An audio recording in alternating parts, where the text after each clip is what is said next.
Baik, Assalamualaikum warahmatullahi wabarakatuh. Selamat malam, salam sejahtera untuk kita sekalian. Salam, Om Swastiastu, Namo Buddhaya, salam kebajikan, salam bahagia, salam sehat dan rahayu untuk kita semua.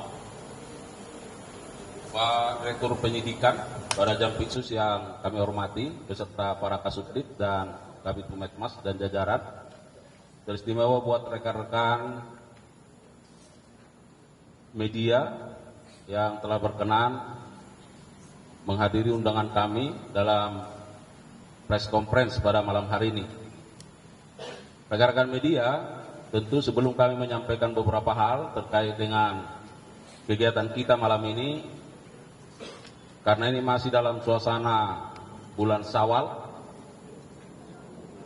Bapak Jaksa Agung beserta seluruh pimpinan Kejaksaan menyampaikan minal aidin wal faizin, mohon maaf lahir dan batin untuk rekan-rekan media sekalian, dan ucapan terima kasih dan rasa bangga kami terhadap dukungan dari media yang selama ini telah diberikan kepada institusi Adiaksa, dan juga kami berdoa semoga rekan-rekan media mendapat keberkahan dalam berkarya. Rekan-rekan media sekalian, bahwa kegiatan kita pada malam hari ini, Direktur Penyidikan pada Jampitsus akan memberikan keterangan terkait dengan adanya dugaan tindak pidana korupsi berupa suap dan atau gratifikasi terkait penanganan perkara di Pengadilan Negeri Jakarta Pusat. Rekan-rekan media, bahwa dari kemarin Jumat tanggal 11 April 2025 sampai pada malam hari ini Sabtu 12 April 2025, penyidik pada jajaran Jampitsus telah melakukan pemeriksaan secara mendalam setidaknya terhadap 12 orang, dan terhadap 12 orang tersebut oleh penyidik berketetapan setelah melakukan gelar perkara, ada beberapa orang yang ditetapkan sebagai tersangka. Dan juga perlu kami sampaikan bahwa penyidik juga hingga saat ini masih terus melakukan upaya-upaya berupa penggeledahan di berbagai tempat di beberapa provinsi. Jadi penyidik saat ini sedang terus melakukan penggeledahan, dan tentunya hasilnya akan kami sampaikan pada update pada waktu yang akan datang. Saya kira itu sebagai pengantar dari kami. Untuk lengkapnya kami persilakan Pak Direktur Penyidikan untuk menyampaikan keterangannya. Silakan.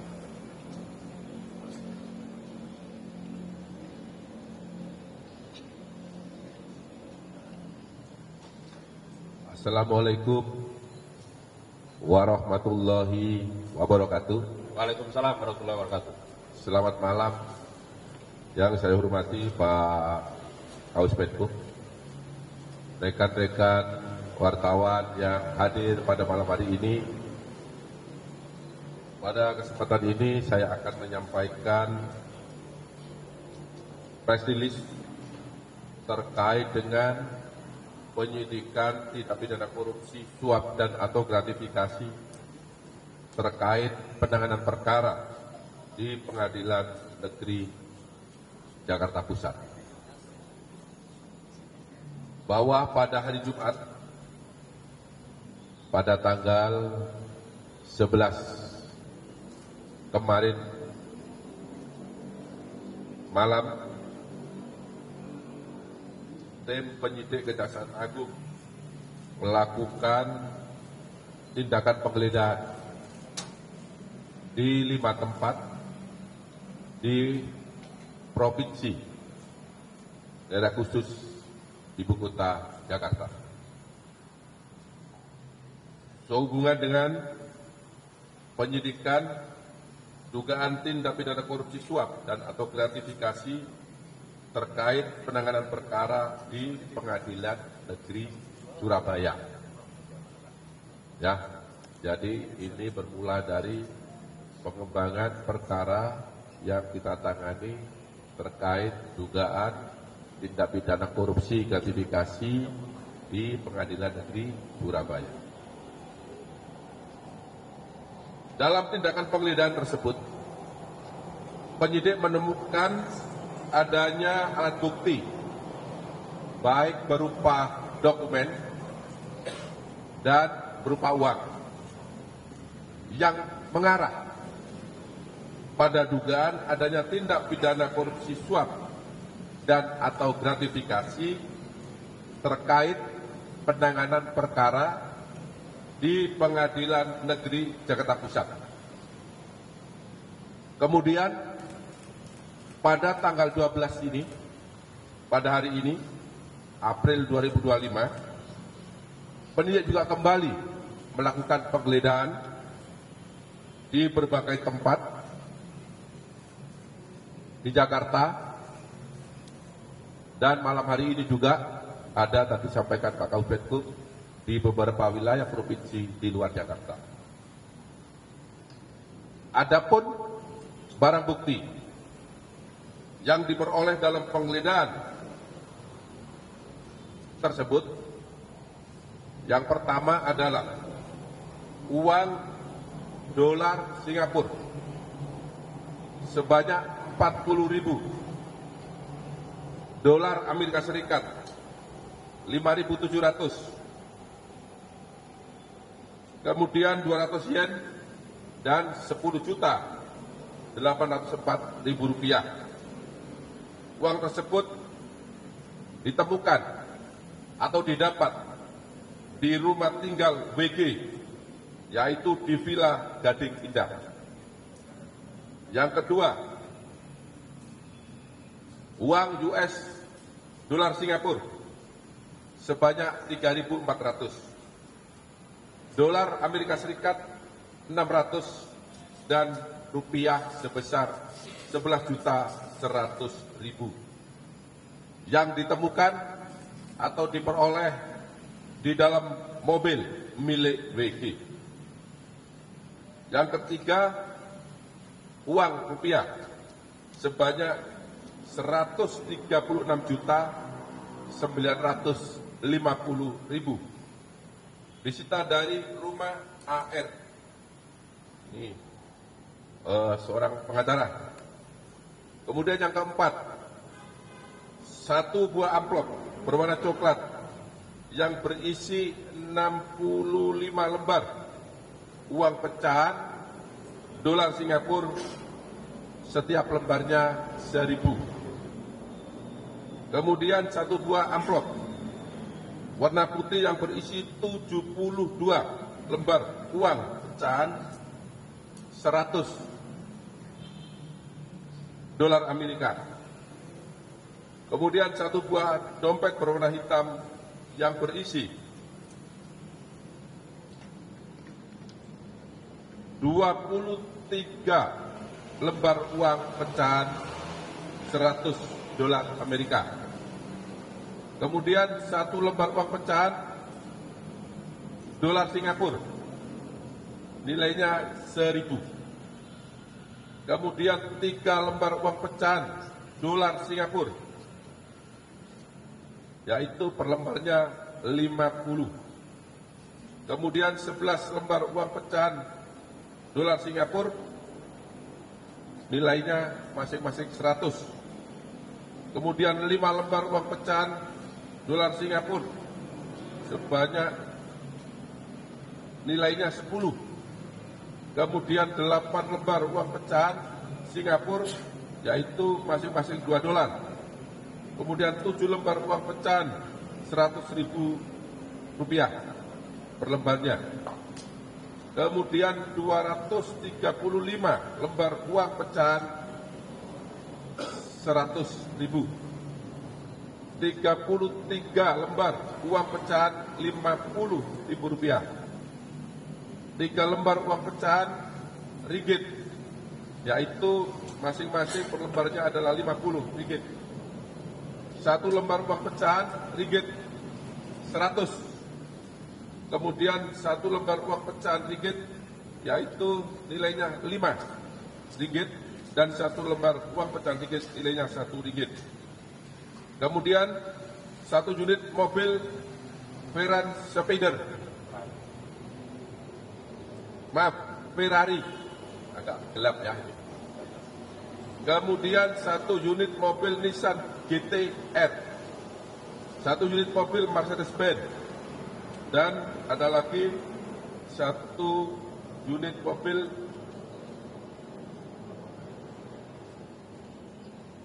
ini mereknya nggak tulis tapi ada di sebelah, bisa dilihat terus ya. Lexus ya, kalau nggak salah Lexus.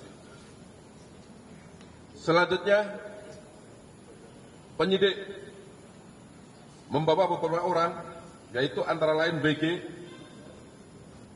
yaitu Panitera Muda Perdata pada Pengadilan Negeri Jakarta Utara, karena telah ditemukan dokumen dan beberapa uang sebagaimana saya sebut di depan. Kemudian MS dan AR berprofesi sebagai advokat, karena juga ditemukan dokumen dan beberapa uang dari yang bersangkutan dan di rumahnya. Kemudian MAN, Ketua Pengadilan Negeri Jakarta Selatan, karena juga digeledah yang bersangkutan ditemukan beberapa uang sebagaimana tadi saya sebut. Kemudian DDP, istri IN. Kemudian ada BS,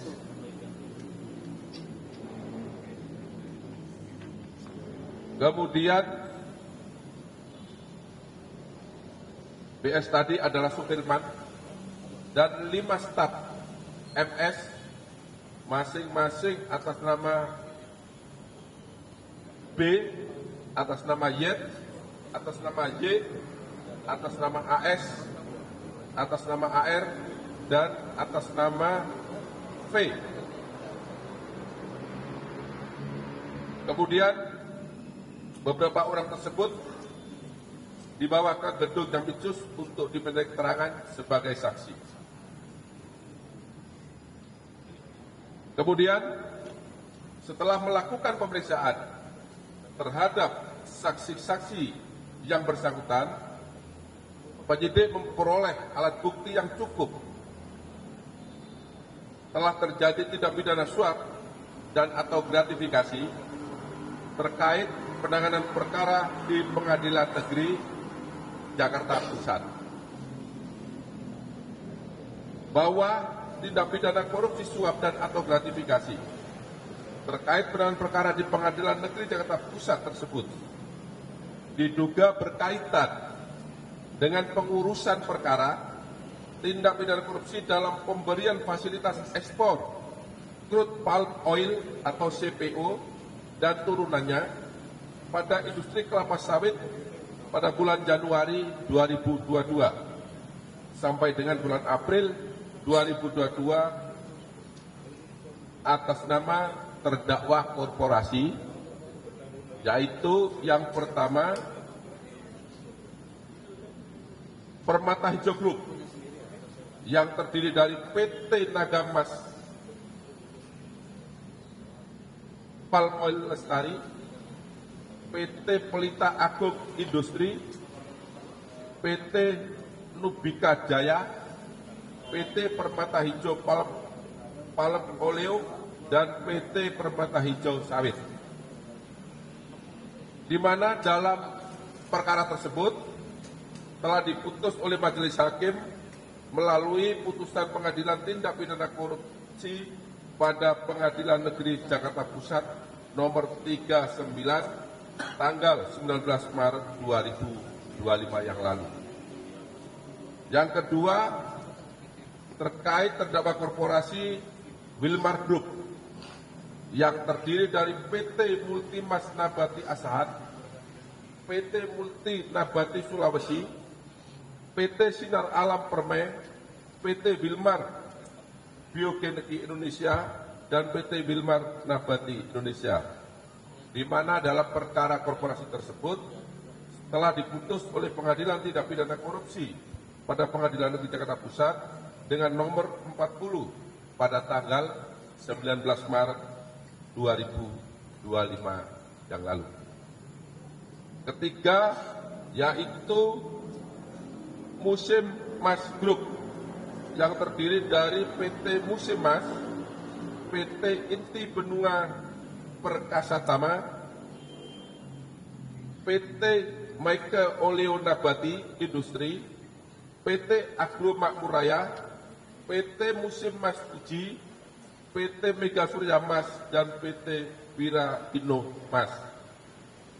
Di mana dalam perkara korporasi tersebut telah diputus oleh Pengadilan Tindak Pidana Korupsi pada Pengadilan Negeri Jakarta Pusat nomor 41 tanggal 19 Maret 2025. Jadi ketiga perkara korporasi yang terdiri dari beberapa perusahaan tersebut semuanya telah diputus pada tanggal yang sama oleh Pengadilan Tindak Pidana Korupsi Jakarta Pusat pada tanggal 19 Maret 2025. Bahwa terkait dengan perkara tindak pidana korupsi dalam pemberian fasilitas ekspor crude palm oil dan turunannya pada industri kelapa sawit bulan Januari 2002 sampai dengan bulan April 2022, jaksa penuntut umum telah menuntut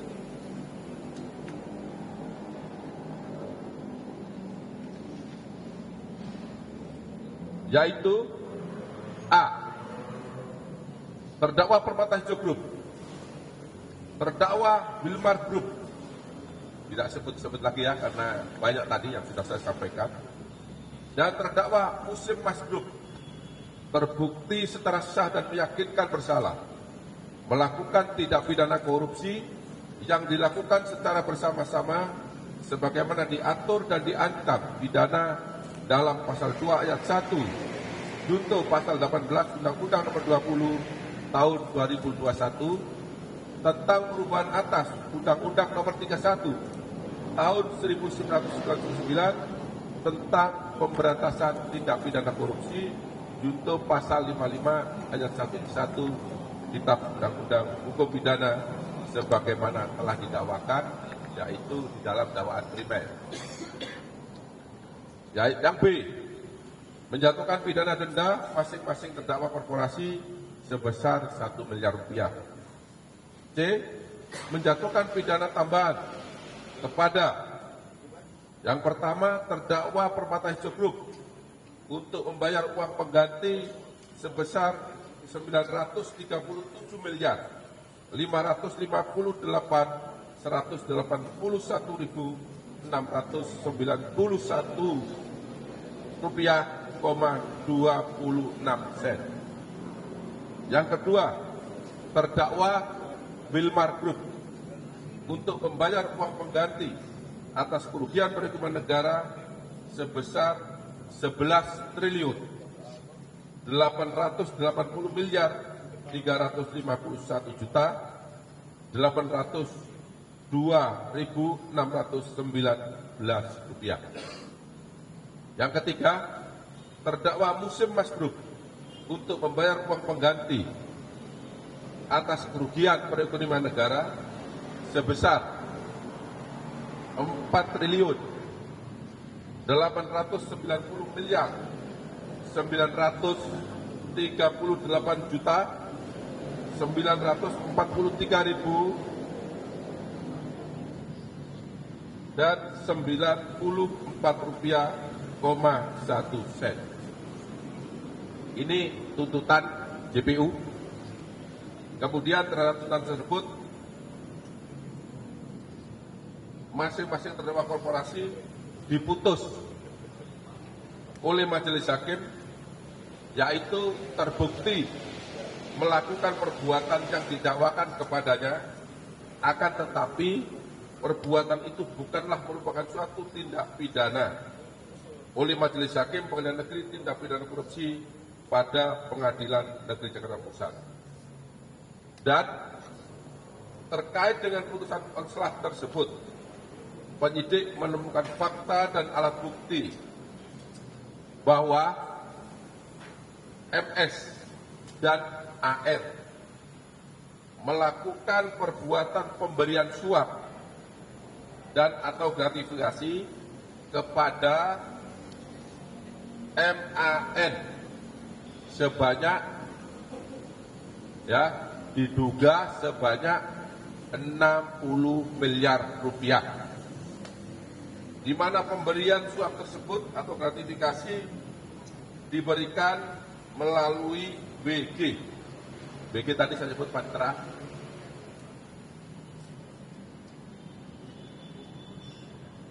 Pemberian ini dalam rangka pengurusan perkara dimaksud agar majelis hakim yang mengadili perkara tersebut memberikan putusan onslah. Jadi perkaranya tidak terbukti, walaupun secara unsur memenuhi pasal yang didakwakan, tetapi menurut pertimbangan majelis hakim bukan merupakan tindak pidana. Teman-teman wartawan yang saya cintai, kemudian setelah dilakukan pemeriksaan terhadap WD, MS, AR, dan MAN pada hari ini Sabtu tanggal 12 April 2025, penyidik Kejaksaan Agung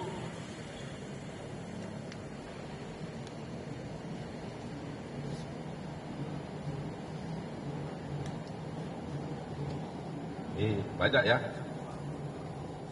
menetapkan 4 orang tersebut sebagai tersangka karena telah ditemukan bukti yang cukup terjadinya tindak pidana korupsi suap dan atau gratifikasi terkait penanganan perkara di Pengadilan Negeri Jakarta Pusat.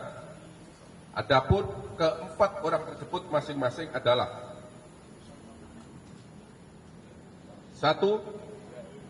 Tersangka WG yang bersangkutan selaku Panitera Muda Perdata pada Pengadilan Negeri Jakarta Utara. Jadi saat ini jabatannya bersangkutan adalah Panitera Muda pada Pengadilan Negeri Jakarta Utara. Yang bersangkutan ditetapkan sebagai tersangka berdasarkan penetapan nomor 21 tanggal 12 April 2025.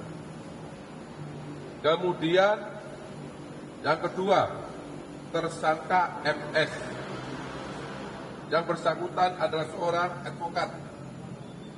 Penetapan tersebut berdasarkan surat nomor 22 tanggal 12 April 2025. Kemudian yang ketiga adalah AR, juga sebagai advokat, dengan penetapan nomor 23 tanggal 12 April 2025. Dan yang terakhir adalah MAN yang bersangkutan saat ini menjabat selaku Ketua Pengadilan Negeri Jakarta Selatan dengan penetapan nomor 24 tanggal 12 April 2025. Adapun pasal yang disangkakan untuk tersangka WG diduga melanggar ketentuan pasal 12 huruf A, junto pasal 12 huruf B, junto pasal 5 ayat 2, junto pasal 18, junto pasal 11, junto pasal 12 huruf B besar, junto pasal 18 Undang-Undang nomor 31 tahun 1999 tentang pemberantasan tindak pidana korupsi sebagaimana telah diubah dengan Undang-Undang nomor 31, Undang-Undang nomor 20 tahun 2021, junto pasal 55 ayat 1 ke 1 KUHP. Kemudian untuk tersangka MS dan AR yang bersangkutan disangka melanggar ketentuan pasal 6 ayat 1 huruf A, junto pasal 5 ayat 1, junto pasal 13, junto pasal 18 Undang-Undang Nomor 31 tahun 1999 tentang pemberantasan tindak pidana korupsi sebagaimana telah diubah dengan Undang-Undang Nomor 20 tahun 2021 junto pasal 55 ayat 1 ke 1 KUHP. 2001 ya. Kemudian yang ketiga, tersangka MAN yang bersangkutan diduga melanggar pasal 12 huruf C, junto pasal 12 huruf B besar, junto pasal 6 ayat 2, junto pasal 12 huruf A, junto pasal 12 huruf B kecil, junto pasal 5 ayat 2, junto pasal 11, junto pasal 18 Undang-Undang Nomor 31 tahun 1999 tentang pemberantasan tindak pidana korupsi sebagaimana telah diubah dengan Undang-Undang Nomor 20 tahun 2001 junto pasal 55 ayat 1 ke 1 Kitab Undang-Undang Hukum Pidana. Kemudian terhadap keempat tersangka yang sudah ditetapkan pada malam ini dilakukan penahanan 20 hari ke depan terhitung mulai hari ini, yaitu untuk tersangka WG dilakukan penahanan di Rutan Kelas 1 Jakarta Timur Cabang Rutan KPK. Kemudian untuk tersangka MS ditahan di Rutan Salemba Cabang Kejaksaan Agung Republik Indonesia. Kemudian untuk tersangka AR ditahan di Rutan Salemba Cabang Kejaksaan Negeri Jakarta Selatan.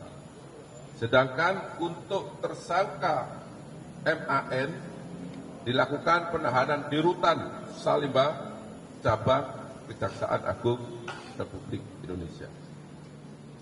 Demikian on-press yang dapat saya sampaikan pada malam hari ini. Apabila ada kata-kata yang kurang jelas, saya mohon maaf dan saya akhiri. Wabillahi taufiq wal hidayah. Wassalamualaikum warahmatullahi wabarakatuh. Waalaikumsalam warahmatullahi wabarakatuh. Baik, terima kasih untuk Pak Direktur Penyidikan. Barangkali teman-teman media ada pertanyaan penegasan karena kalau kita lihat tadi sudah sangat runut lengkap ya. Dan ini sudah malam hari ya. Ada satu dua, silakan, Mbak. Tadi kan ketua BEM jaksa sekarang yang sudah jadi wakil ketua BEM kan menjadikan tersangka karena pengaruh putusan yang masuk tadi ya. Tapi gimana dengan majelis ya Pak? Apakah sudah diputuskan juga majelis hakim yang memutuskan perkara tersebut? Ya. Jadi majelis hakim yang menangani perkara tersebut sampai saat ini sedang kami lakukan penjemputan ya, karena kebetulan yang bersangkutan tidak sedang di Jakarta pas hari libur, maka tim secara proaktif melakukan penjemputan terhadap yang bersangkutan. Ya, ya. Jelas, silakan. Terkait uang yang 60 miliar itu sudah sampai mengalir ke 3 hakim atau kepada yang lainnya, dan perannya MAN ini ketika jadi ketua KPN Jakpus atau sesudah jadi dia ketua PM Jaksel. Ya. Karena kan salah satu hakimnya kan anggota PM Jaksel kalau nggak salah ya, ketua majelis yang korporasi, sama sumber uangnya apakah dari ketiga korporasi tersebut? Ya. Jadi MAN saat itu menjabat sebagai wakil Ketua Pengadilan Negeri Jakarta Selatan. Maaf, pusat. Yang saat ini yang bersangkutan menjabat sebagai Ketua Pengadilan Negeri Jakarta Selatan. Terkait dengan aliran uang, penyidik telah menemukan bukti yang cukup bahwa yang bersangkutan telah menerima, ya, diduga menerima uang tadi yang saya sampaikan sebesar 60 miliar rupiah untuk pengaturan putusan agar putusan tersebut dinyatakan onslah, di mana penerimaan itu melalui seorang panitera namanya WG. Jelas ya? Ya, saya kira sudah jelas. Silakan, satu lagi. Pak, ini mau mempertegas saja Pak, ini kan katanya kelanjutan dari yang di Surabaya, berarti dari Zarofika ya Pak ya? Ya. Dan ini kan tadi kan di MAI itu menerima 60 miliar, apakah uang itu ditujukan untuk memberikan ke 3 majelis hakim di bawahnya, atau seperti apa sih Pak? Dan WG ini dia ketika pemberian uang itu apakah memang dulunya di Jakarta Pusat juga, atau mungkin dia sempat di Jaksel atau di mana Pak? Ya, WG waktu itu pengacara ya, panitera ya, panitera kurang kepercayaan dari tadi yang saya sampaikan MAN, kemudian melalui dialah terjadi adanya kesepakatan itu, ya, dan kemudian ditunjuklah 3 majelis hakim. Apakah kemudian 3 majelis hakim mendapat itu atau tidak? Ini yang sedang kami dalami, tapi yang pasti putusannya sesuai dengan yang diminta. Ya, ya, saya rasa itu. Pak, tadi yang belum satu belum dijawab Pak. Uangnya udah mengalir ke 3 hakim itu. Ya, ini kami dalami. Sedang ditulis. Ya. Ya. Saya kira cukup ya, jelas, cukup. Baik, sekali lagi terima kasih rekan-rekan media untuk waktunya, sudah hingga larut malam ya, masih terus setia. Terima kasih juga untuk dukungannya kepada Jaksa yang terus bergerak ke arah yang lebih baik. Demikian, billahi taufiq wal hidayah. Wassalamualaikum warahmatullahi wabarakatuh.